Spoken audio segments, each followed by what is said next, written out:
কি ফিলিস্তিন নামটা শুনিয়ে এড়িয়ে যাচ্ছেন? যান, এড়িয়ে যান। কেননা ফিলিস্তিন তো আর আমাদের বাংলাদেশ না। কোনো সমস্যা নেই, এড়িয়ে যান। কিন্তু একটা কথা মনে রাখবেন, সেই কাল কিয়ামতের দিন যখন আল্লাহ আপনাকে প্রশ্ন করবে, তখন কি করবেন? কি করবেন যখন জিজ্ঞাসিত হবেন যে কেন আপনি মজলুম ফিলিস্তিনদের পাশে থাকেননি?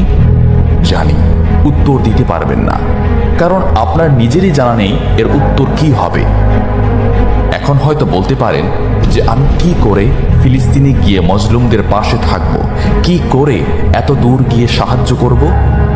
হ্যাঁ, এইরকম প্রশ্ন যদি আপনার মনে উদয় হয়ে থাকে, তাহলে অবশ্যই আপনার মনে অলসতা আর বজ্রে ভরা।